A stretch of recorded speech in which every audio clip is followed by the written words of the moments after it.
Hola, ¿cómo están? Muy buenas noches. Yo soy Juan Omar Palafox, Palax, como ustedes me conocen. Qué gusto saludarles. Muchísimas gracias por sintonizarnos nuevamente. El día de hoy tenemos a un gran joven emprendedor y que realmente está haciendo la diferencia aquí en el estado de Guanajuato y esperamos muchas cosas buenas de él. Y bueno, pues Diego Calderón, ¿cómo estás? Muy buenas noches. ¿Qué tal, amigo? Buenas noches. Muy bien, aquí a la orden. Magnífico, magnífico. Diego, pues bueno, quiero platicarles un poquito a la gente de quién eres tú. Habrá ya quien te conozca, porque tengo conocimiento de que eres una persona conocida en Salamanca. Pero bueno, quiero comentarles que eres licenciado en Contaduría Pública y Estrategia Financiera por el ITAM, especialista en evaluación inmobiliaria de la Universidad de Guanajuato y estudiante de la maestría en Administración Políticas Públicas en la Universidad IEXE, si no me equivoco. Tiene diplomado en Democracia y Políticas Públicas, entre muchos otros reconocimientos, Diego, a tus 27 años de edad. Así es, digo, creo que 27 son bastantes años, ¿no? Para hacer muchas cosas. Hay que aprovecharlo. Así es, cuando se quieren hacer las cosas no hay pretexto, podemos hacer muchas cosas a la vez. Y bueno, ya muy joven y que precisamente también me llama mucho la atención, Diego, que pues bueno, fuiste designado como uno de los 20 líderes guanajuatenses seleccionados por impulsar la iniciativa nacional Alternativas por México. También recibiste el Premio Municipal de Juventud en Salamanca. A ver, platícanos un poquito sobre esto, cómo fue que te seleccionaron a ti. ¿Qué proyecto hiciste? Sí, tío, empiezo por el primero, el de Alternativas por México. Alternativas por México es una iniciativa que a principios de 2019 crea Coparmex, junto con otras cámaras empresariales y también instituciones académicas. Lo que se buscaba era que a raíz de la elección de 2018, que por un voto en cascada brutal llegan pues perfiles, podríamos decirlo, interesantes a la administración pública y al poder legislativo, que empezaron a tomar decisiones que para muchas personas, bueno, considerábamos que no eran las más correctas. Y entonces esta iniciativa lo que buscaba era precisamente mapear en territorio nacional liderazgos con un perfil, sí, con una trayectoria social, también profesional y personal. Después de este proceso de selección, capacitarlos en temas de administración pública, de economía, de políticas públicas, de finanzas, en temas legislativos también, de tal manera que una vez hecho este filtro y esta capacitación, se les pudiera decir a los partidos políticos principalmente, oigan, ¿saben qué? Miren, están estas personas, estos perfiles ciudadanos que conocen del tema, que tienen, como quien dice, nuestra palomita, y la intención era que estos partidos dijeran, ok, nos vamos a abrir a no solo seleccionar candidaturas de nuestros militantes, sino también abrir candidaturas a los ciudadanos. Esa era la intención original del proyecto. Después, digo, por alguna otra razón dejó de darse seguimiento, pero bueno, fue un proyecto muy interesante que duró pues básicamente todo 2019 hasta que, pues bueno, nos tocó la pandemia. Y por otro lado, pues el Premio Municipal de Juventud, sí, se realiza cada año, hay diferentes categorías. Participé o me hicieron participar en la categoría de emprendimiento y desarrollo económico, y presenté un proyecto, parte del negocio que actualmente tengo con unos socios, y pues bueno, resultamos favorecidos y pues bueno, muy contentos con el título o el premio que nos otorgó el municipio. Excelente, Diego. Y bueno, en este caso, con el primero, con esta iniciativa de Alternativas por México, pues bueno, también es excelente que ya se comience a ver a los ciudadanos, ¿no? Y que de alguna manera se impactó, se está impactando con este proyecto que realizaste. Y bueno, también sabemos que eres miembro del Consejo Ciudadano de Mejora Regulatoria del Estado de Guanajuato, el consejero municipal, no, del Consejo Municipal de la Juventud de Salamanca. ¿Qué impacto tuvo este Consejo Ciudadano o cómo se trabajó, Diego? Sí, es muy interesante también, digo, la gente que ha estado en consejos públicos del Estado, municipales, digo, es complicado. El simple hecho de pertenecer a un consejo también no necesariamente implica que haya, pues bueno, que sea efectivo. De hecho, es muy complicado. Una cosa es involucrar a la ciudadanía, vincularla con también funcionarios públicos para en estos consejos tomar decisiones, hacer diagnósticos, tomar decisiones. Pero bueno, de eso a que se implementen, pues también es todo un tema, ¿no? Entonces tuve la oportunidad de ser invitado a participar. Uno se enriquece mucho por la información a la que tiene acceso, que digo, sigue siendo información pública, pero bueno, es diferente ya tratarla, dedicarle el tiempo y tratarla en una mesa con otros perfiles también, digo, mucho respeto.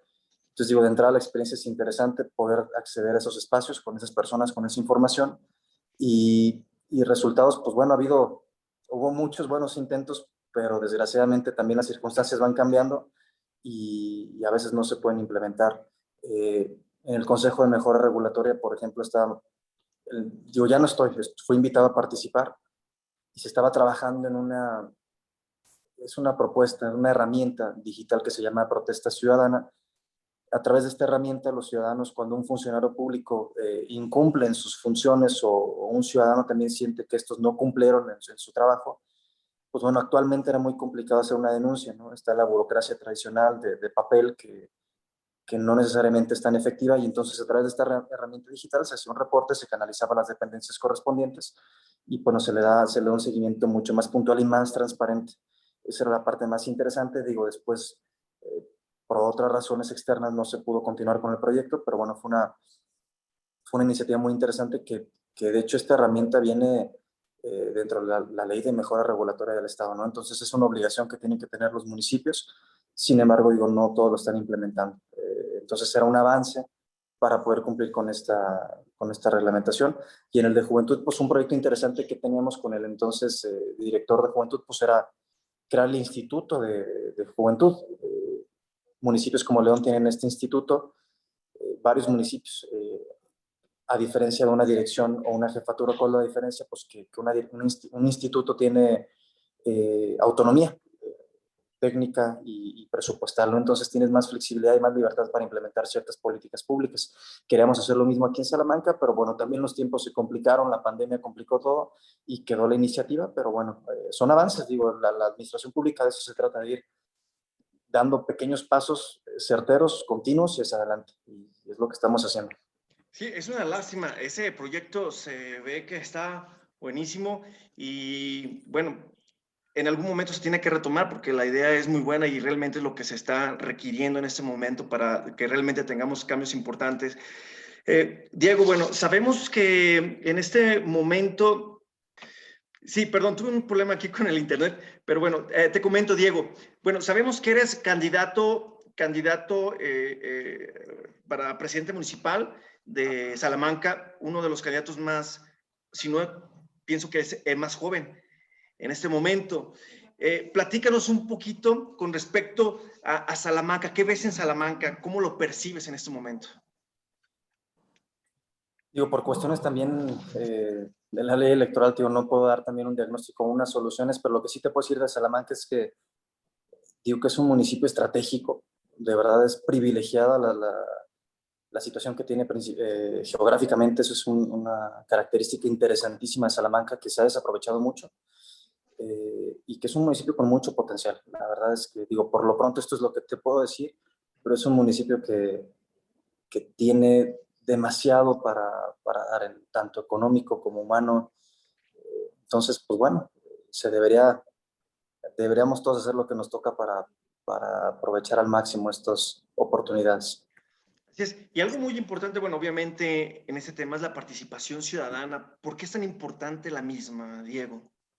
Eso es importantísimo porque, digo, en primer lugar en México, y lo sabemos todos, el sistema de educación básico o la educación básica en México no es básica, no nos da los conocimientos que requerimos para operar, vivir como personas, como ciudadanos. Falta educación financiera, falta educación emocional, pero también otra cosa que falta en la educación básica, pues es la educación política y económica y también digo social y ética. A lo que voy con esto es que a raíz de esta carencia, pues la gente tiene una concepción muy distinta o limitada del potencial que tiene la participación ciudadana y de lo importante que es. Y a lo que voy con esto es que sí, a veces señalamos a los gobiernos, esperamos mucho de ellos. La realidad es que un gobierno tiene recursos limitados, tiempo limitado, personal limitado, eso contra necesidades infinitas y una población que cada día crece más y más en un contexto que cada vez cambia más y más, en un contexto globalizado, con una sociedad cambiante. Actualmente tenemos pues, ¿qué serán? 4 crisis al mismo tiempo, una crisis económica, de salud, política, social. Entonces, a ver, echarle la mano al gobierno para solucionar los problemas está cañón. ¿Qué hace la participación ciudadana? Facilitarle el trabajo al gobierno. Es un trabajo los dos, gobierno y sociedad civil, de tal manera que cada uno ponga lo que le corresponde y entre los dos, digo, hacer una buena mancuerna, porque eso se ha visto en otros países, en otros municipios de primer mundo, que cuando hay esta participación de la gente, las cosas avanzan demasiado rápido. Un ejemplo, pues bueno, ciudadanos informados que vigilan, que reclaman, que exigen, que están presentes, que están informados, pues bueno, genera una presión sana para quienes ejercen la función pública, ¿no? Entre más información tengan los funcionarios y una presencia más continua de la ciudadanía, pues bueno, ellos tienen más información para hacer mejor su trabajo. Y alguien muy importante son los jóvenes. Hay quienes señalan que los jóvenes ya no están interesados en la política, pero tenemos que engancharlos para que vuelvan a ella, que comiencen otra vez a hablar de la misma, que no le huyan, que argumenten sus ideas cuando están con otros amigos, ¿no? Que no lo hagan de lado. ¿Qué piensas de ello, Diego? Sí, sí, digo, otra cosa también interesante es que la gente cree que la política es de los políticos y no, no es cierto. Todo el mundo hace política todo el tiempo. Cuando platicas con tu pareja y estás negociando, cuando platicas con tu familia, cuando la política es conciliar intereses. Siempre que haya dos personas, de por medio está la política. Eso es en todos lados, ¿no? Ahora que sea la función pública o la administración pública es muy distinto, pero ¿qué pasa con los jóvenes? Pues bueno, digo, en primer lugar queda clarísimo que la apatía que tienen no es casualidad, no es de gratis. Hay un desencanto por la evidencia que hemos tenido por funcionarios públicos, por políticos, por experiencias, por crisis económicas, crisis políticas, fraudes por todos lados. Entonces, digo, no es de sorpresa que la ciudadanía en general y más los jóvenes estén apáticos entre la política. También otra cosa importante, digo, pues no hay quien o no hay una figura o figuras con las que los jóvenes se sientan representados, por lo tanto, si no tienen una figura con la cual sentirse identificado, con la cual compararse, con la cual también exigirle, pues bueno, ese vínculo se va debilitando y se va desvaneciendo. Entonces también una parte importante de que nos involucremos es eso, es que la gente y los jóvenes voltean a ver y digan, ok, si él está, pues digo, por algo está, ¿no? Y habla como nosotros, entiende el contexto que vivimos nosotros, porque eso es otra cosa importante. Hay una frase que me gusta: cada generación necesita su propia revolución. Los tiempos cambian, siempre cambian, entonces las necesidades también, y por lo tanto los representantes deben cambiar para apelar a esas nuevas necesidades. Entonces, eventualmente las nuevas generaciones siempre ocupan los espacios porque pues, es un principio natural en la historia humana, ¿no? Generaciones vienen, generaciones van. ¿Cuál es nuestra responsabilidad? Pues bueno, de algunos tal vez dar el primer paso para que el resto digan, ok, sí se puede, vamos, hay que tener el valor de participar, porque eso sí, una frase también famosa, ¿no? Si tú no haces política, alguien más la va a hacer por ti. O sea, en otras palabras, si tú no tomas las decisiones, alguien las está tomando por ti. Y eso es peligroso. Así es, y luego padecemos, o luego por eso pasa lo que pasa, porque luego llegan las personas que uno no está o no Correcto. las cree lo más conveniente. Mencionaste acerca de las crisis sanitaria, económica, social, política. ¿Qué piensas tú del reposicionamiento de las mujeres en la vida social y política de México, Diego? Digo, es el tema del siglo XXI. Digo, ha habido ya algunos dicen que 4 revoluciones feministas, pero lo que es un hecho es que, a ver, tenemos una deuda histórica con las mujeres. Digo, es momento también de darles ese espacio también con toda la humildad, los hombres de callar, de escuchar, de reflexionar y apoyar en este proceso, ¿no?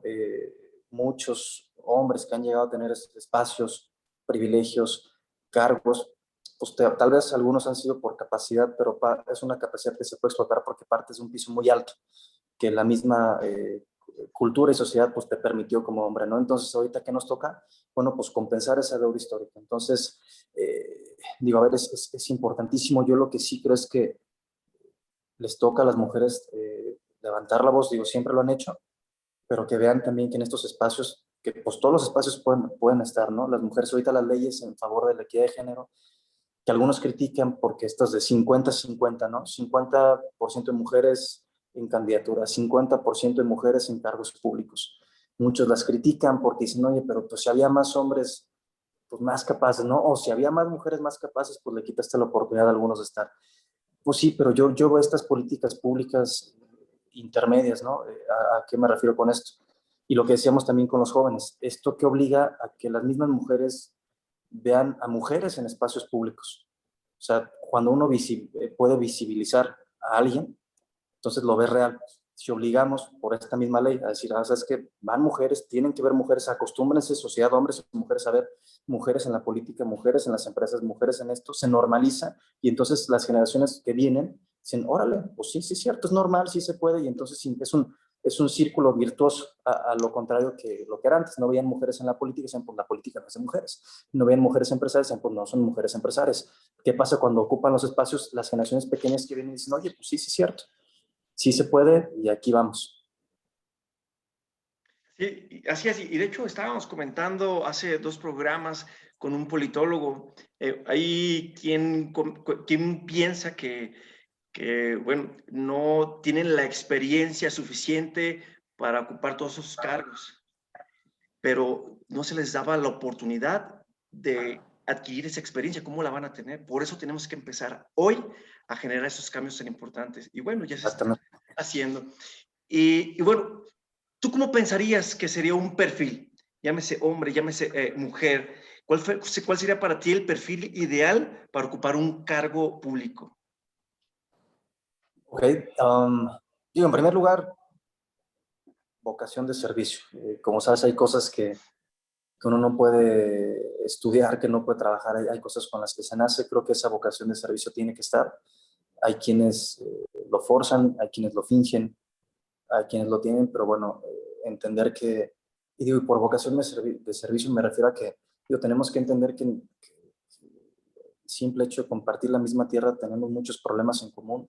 La vida es difícil y tenemos que echarnos las manos unos a otros, ¿no? ¿De qué manera? Pues bueno, hay muchas. Cada uno encontrará la forma en la que ayuda a los demás, pero en el servicio público, pues no es eso, es sacrificar un poquito de lo tuyo para poder dedicarle el tiempo, esfuerzo, mente a los demás. Entonces, digo, en primer lugar, esa vocación. Dos, yo sí creo que tienen que tener esta conciencia, lo que te decía de la cultura política, entender también cómo funciona o legislativo o una administración pública, porque una cosa muy diferente es pertenecer a un partido político, ponerte la gorrita, la playera y decir yo estoy aquí, yo milito. Y otra cosa muy distinta es la administración pública, que requiere profesionistas, que requiere gente que conozca de ciertas áreas, el poder legislativo también, que requieres de gente que conozca la parte técnica de las leyes y obviamente también que sea un representante de la ciudadanía que apele a las necesidades de la gente. Pero yo sí creo que tienen que tener también una cierta noción de lo que implica el trabajo, o sea, no solo por estar en la grilla, te hace por lo tanto un buen servidor público. Entonces son dos cosas, vocación y sí, yo creo que conocer por lo menos la naturaleza de lo que implica el trabajo al que van a aplicar. Así es, Diego. Bueno, también estuvimos leyendo por aquí lo que has hecho. Trabajaste en el Consejo Nacional de Evaluación de la Política de Desarrollo Social, en la evaluación y monitoreo de programas de desarrollo social de los estados y municipios. Cuando estuviste ahí, ¿cuáles eran los resultados, Diego? O sea, ¿cómo, mmm, ¿cuáles son los resultados que tú encontrabas ahí? ¿Qué tan efectivos han sido? Sí, un tema principal que pasa en los municipios, a diferencia de gobiernos estatales o federales, es que de entrada, digo, los sueldos en municipios y en municipios pequeños son muy bajos y al tener sueldos bajos, no hay incentivos también económicos principalmente para que tengas perfiles con cierta preparación, perfiles técnicos. ¿A qué voy con esto? Cuando se habla de políticas públicas, pues digo, es un trabajo tremendo, requiere gente que conozca el tema y precisamente cuando se habla de programas de desarrollo social, ¿qué es esto? A ver, hay un dinero, recurso público, se le da a los municipios para que resuelvan una problemática. Ok, pero ¿cómo sabes? Pues que ese peso, en primer lugar, sirvió, llegó a la persona que tenía que llegar, llegó como tú querías que llegara, sirvió para cambiar la problemática y si funcionó como esperabas, en qué grado de eficiencia y si ese grado se puede mejorar, se puede cambiar.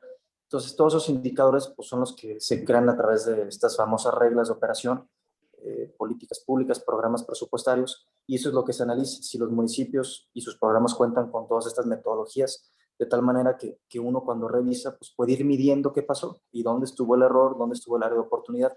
Y entonces, te digo, los municipios, por no tener este tipo de perfiles, pues la verdad es que estas herramientas no existen. Entonces, el gasto es muy ineficiente.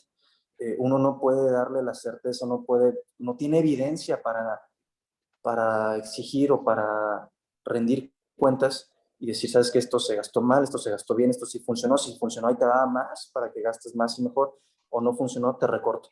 Entonces, un problema principal en las administraciones públicas municipales es la falta de estas herramientas, ¿no? Así es, sin duda alguna.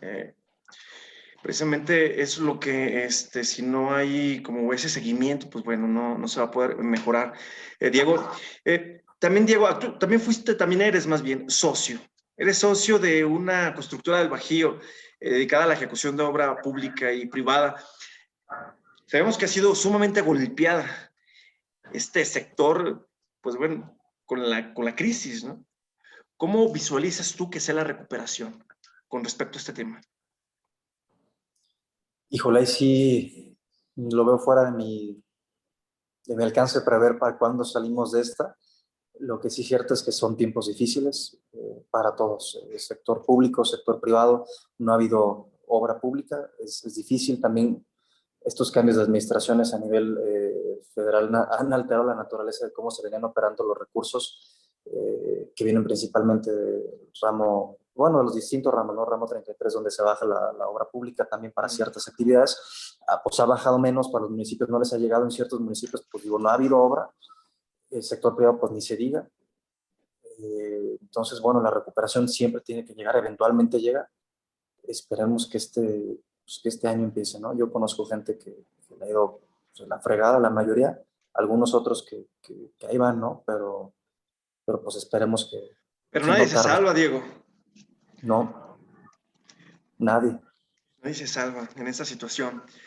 Bueno, aparte de todo eso, bueno, también sabía que, bueno, aparte de ese socio de esa constructora, también de una empresa de Full Alliance dedicada a la elaboración de proyectos de inversión, construcción, operación y asesorías de gasolinera. Bueno, pues traes aquí un tema complejo, Diego. Pero algo que me llama mucho la atención de tu perfil es que aparte de todo eres también conferencista en temas de desarrollo personal, de equidad de género. ¿Qué más? Bueno, hay algo muy importante que a mí me llama la atención, o que más bien quiero comentar, que es como la inteligencia emocional, ¿no? Es muy importante en todos los aspectos, negociaciones, política.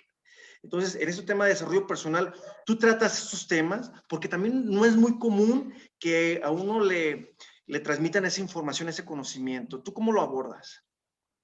Sí, precisamente, y lo comentábamos al principio, digo, la educación básica en México no es básica. Que sí sería algo interesante, pues bueno, una educación social y emocional.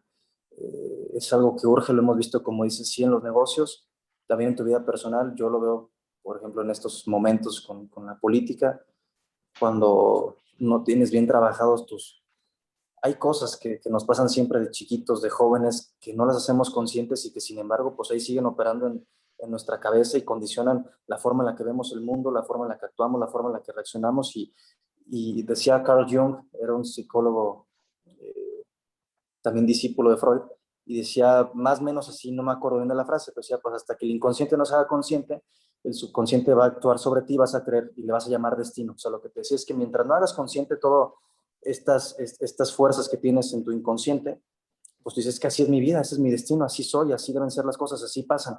Entonces, pues parte de la chamba es esto, ¿no? Y digo, obviamente en una plática no, ni soy psicólogo, ni psicoanalista, ni terapeuta, por eso es también parte de la responsabilidad de que un conferencista, algún facilitador también que toque esos temas, es decir, a ver, ojo, yo no soy, hay que ir con la persona con el experto, ni tu amigo, ni tu mamá, ni tu pareja, ni yo, incluso ni los famosos coaches, ve si tienes la oportunidad, porque también eso es cierto, pues bueno, esos asesorías, esas terapias, pues tienen un costo, ¿no? No todos tienen el privilegio, el lujo de tocar, desgraciadamente, ¿no? De atenderse en ese sentido. Pero bueno, es hacer muy específico eso, ¿no? A los profesionales con los profesionales. Y entonces lo que se busca en estas pláticas, pues es tocar de una manera muy superficial estos temas, ¿no? Decir, despertar la curiosidad, decir, oye, mira, aquí Exactamente. está esto. Y decir, órale, que la gente ya me late, si es cierto, hace sentido. Y tú eres entonces un facilitador, un canalizador. Dices, a ver, comunico esta idea, te la dejo y tú decides qué hacer con ella. Pero una idea que de otra forma pues nunca la hubieran tenido, nunca la hubieran conocido, o la hubieran conocido muy tarde o a trancazos, ¿no? Sin duda alguna, si tú dices, bueno, a ver, ya tocó este tema, me llamó la atención, creo que necesito ayuda, voy con la persona correspondiente o ahondo un poquito más del tema, me compro unos libros y Exacto. trato de darle seguimiento, ¿sí? O sea, no, digamos, no trae la panacea tú, pero pues... Exactamente. Y cuidado con quien te venda una panacea, eso sí es otra cosa importantísima. Ahorita sobran gurús, sobran expertos en todo, aguas, porque las cosas no son, Los la vida no falsos es fácil. profetas, Diego. Exacto. Así es. Y bueno, también ¿recuerdas algún tema, alguien que se haya acercado a ti, que te haya marcado por haber realizado un cambio o inspirado algún cambio en ellos? ¿Que nos puedas platicar en ese momento? Sí, muy breve, un chavo después de una conferencia se acercó, terminé yo con una reflexión y básicamente yo les decía, a ver, hay gente que te quiere, eh, y digo, uno en su proceso de cambio, de mejora, cuando estás buscando a la persona que quieres ser, pues también vas a cambiar. Y esos cambios a veces a la gente, incluso a la más cercana, no les va a gustar y te van a empezar a señalar por haber cambiado, por ser diferente. Y decirles, a ver, pues quien se ofende es la otra persona.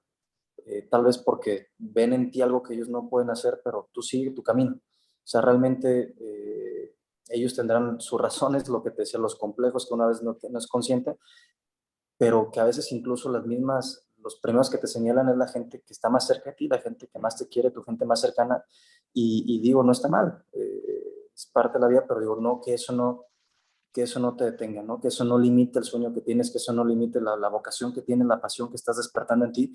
El único que se va a arrepentir eres tú, de tu vida, de tus decisiones. Entonces, el punto es esto, las críticas son normales y también deben ser normales y van a ser normales incluso en la gente que dice que más te quiere y que sí es cierto, lo quiere, ¿no? Te quiere, pero hay formas pues, distintas, ¿no? De expresar ese interés, ese amor.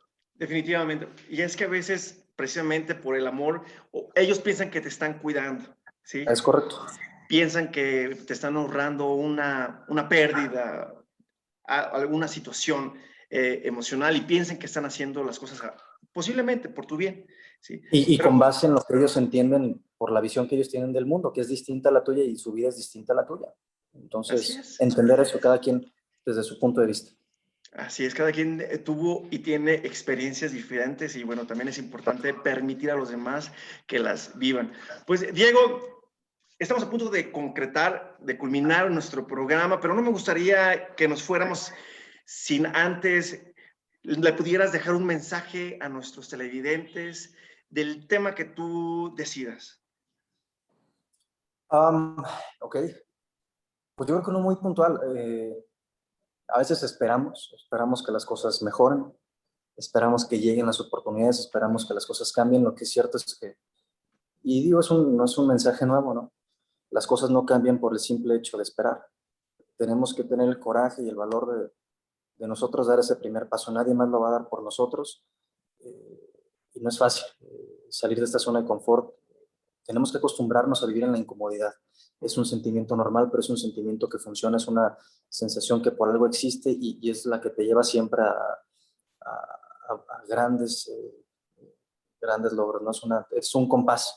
Si sientes angustia, ansiedad, miedo, por ahí es. Entonces, no tenerle miedo al miedo. Salgamos de nuestra caja de confort, Diego. Pues muchísimas gracias por haber aceptado esta entrevista. Estoy contento de haberla tenido y pues bueno, no queda más que agradecerte, Diego. No, al contrario, a ti gracias por invitarnos, gracias por el espacio, gracias a la gente que está viendo por darse el tiempo también y que sepan, aquí estoy a la orden y para lo que se ofrezca. Claro que sí, Diego. Muchísimas gracias. Y sobre todo, gracias a usted que nos dé la oportunidad de entrar a casita, que al usted decidir sintonizar, nuestro programa, pues nos da una gran oportunidad y una gran responsabilidad. Y bueno, con grandes invitados, esperemos no fallarles, que estoy seguro que estará igual de contenta que nosotros de haber tenido a este gran invitado. Pues que pasen muy buenas noches, nos vemos en 8 días. Hasta pronto. Saludos. Gracias. Gracias, Diego. Bye.